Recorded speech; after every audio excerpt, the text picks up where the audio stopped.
ئیسرائیل و بەرەی مقاومە و هەڵکشانی سەربازی. ئایا ئێران ڕاستەوخۆ دەچێتە ناو جەنگەکەوە؟ تا دێت دۆخی سیاسی و سەربازی ناوچەکە بەرەو هەڵکشان و پێکدادانی چڕتر دەڕوات. لە دوای ڕووداوەکانی 7 ئۆکتۆبەرەوە هەموو شت بۆ ئیسرائیل جیاوازە و بچووکترین جم و جۆڵ دەخاتە ژێر پرسیارەوە. ڕووداوەکانی 7 ئۆکتۆبەر بۆ ئیسرائیل تەنها ڕووداوگەلێکی یاسایی نەبوون، بەڵام بەڵکو نیشانەی پرسیار بوون لەسەر کۆی دام و دەستگا هەواڵگری و سەربازیەکانی وڵاتە و حکوومەتی ئیسرائیلیان تووشی شۆکێکی گەورە کرد. هەموو ئەم ڕووداوانەیشی کە دەیان بینین کاردانەوەی جددی ئیسرائیلن لە بەرامبەر ئەو ڕووداوە گەورە کە قەبارەکەی ئەوەندە گەورە بوو بۆ ئیسرائیل. هێشتا ئەم کاردانەوانە نەیانتوانیوە کابینەکەی نەتانیاهۆ و گەلی ئیسرائیل دامرکێننەوە. بەپێی سەرنج و تێڕوانینی هەندێک لە چاودێران و شرۆڤەکارە سیاسیەکان، ئیسرائیل دەیەوێت سەرلەبەری نەخشەی ناوچەکەدا ڕێژێتەوە و نەخشەیەکی نوێ بداتە ڕۆژهەڵاتی ناوین. هەروەها تەواوی دام و دەستگامنیەکانیشی نۆژەن بکاتەوە و شکۆ بۆ سیستەمی هەواڵگری و سەربازی خۆی بگەڕێنێتەوە. بەڵام ئەمەی پێناکرێت هەتا سەرەتا هەموو ئەو دەستانە نەبڕێت کە بەشدار بوون لەم شۆکە گەورەدا. هەندێک لە توێژەران هەرە و دەمەی کە 7 ئۆکتۆبەر ڕوویدا دەمودەست پەنجەی تۆمەتیان بۆ رووسیا ڕاکێشە و گوتیان سیستەمی ئاسمانی و هەواڵگری ئیسرائیل لەلایەنە وڵاتەوە هاک کراوە. ئەگەرچی ئێران هاوکاری سەربازی بە حەماس داوە، بەڵام هاکی سیستەمەکە تەنها بە وڵاتێکی وەک رووسیا دەکرێت.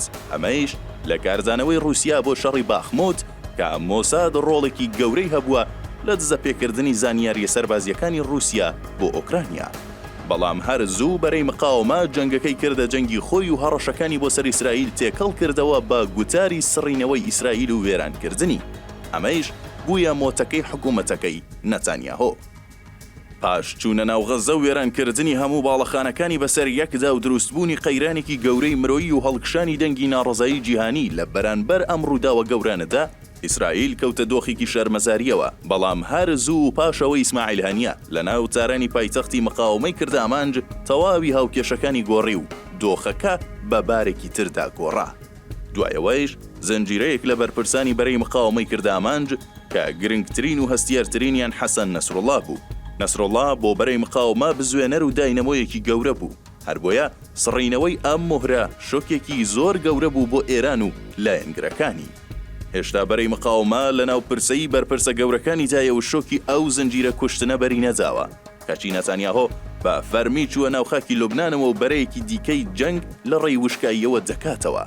ئەم هەنگاوەی دوێنێ شەوی ئیسرائیل جەنگی 6 ڕۆژەی ساڵی 1967 دەوڵەتانی عەرەبی لەگەڵ ئیسرائیلی بیری جیهان هێنایەوە کە ئیسرائیل نەک لە شەستەکانی سەدەی پێشووەوە تا ئەمڕۆ نەکەوتووە بگرە تا بێت بەهێزتر دەبێت.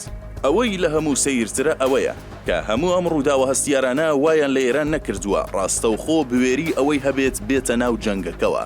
ئەگەرچی بەردەوام لە ناو ئێرانەوە هەڕەشە دەکات و وعدی تۆڵەی سەختی داوە بە هەواداران و لایەنگرانی خۆی کەچی ڕۆژانە بە بەرچاوی هەموو جیهانەوە سەرکردە و پلەدارەکانی لە سووریا و لوبنان و یەمەن دەکرێنە خۆڵەمێش.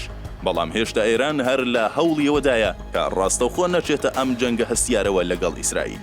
حکوومەتی ئێران داوای لایەنگرانی خۆی کردووە لە دەرەوەی ئێران تا کۆتا قەترەی خوێن بجەنگن و دەردەکەوێت کە ئێران هەموو شتێک دەکات.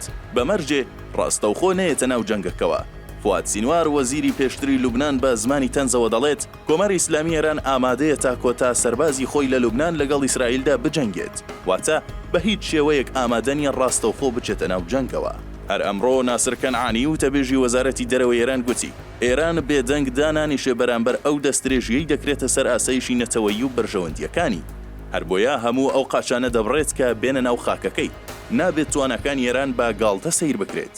ئەم قسەی کەنعانی ئەو ئاماژەیەی تێدا بوو کە نایانەوێت ڕاستەوخۆ بچنە ناو جەنگ لەگەڵ ئیسرائیل. چەند ڕۆژ لەمەوبەر سەرۆکۆماری ئێران لە نیویۆرک گوتی ئێمە جەنگمان ناوێ، ئێمە ئامادەین بۆ ئاشتی، بەڵام با ئەمریکا گەمارۆکانمان لەسەر لادات و پەڕەی نوێ هەڵدەینەوە. ئەمە لە کاتێکدا ئیسرائیل بەردەوامە لە ئۆپەراسیۆنە سەربازیەکانی خۆی لە یەمەن و لوبنان و سووریا.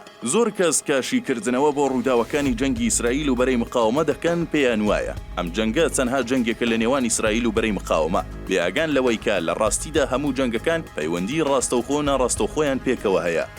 بۆیە تا جەنگ لە نێوان رووسیا و ئۆکرانیادا بەردەوام بێت، پێ ناچێ ئەم جەنگی نێوان ئیسرائیل و نێرەکانی بە ئاسانی کۆتایی پێبێت. مەگەرەوەی کە ئیرادەیەکی نوێ لە سەرۆکایەتی نوێی ئەمریکا دوای هەڵبژاردنەکان بێتە ئاراوە و کاریگەری لەسەر هاوکێشە سیاسی و سەربازیەکان دانێت و بە یەک پاکێج بیر لە ئاشتی بکاتەوە.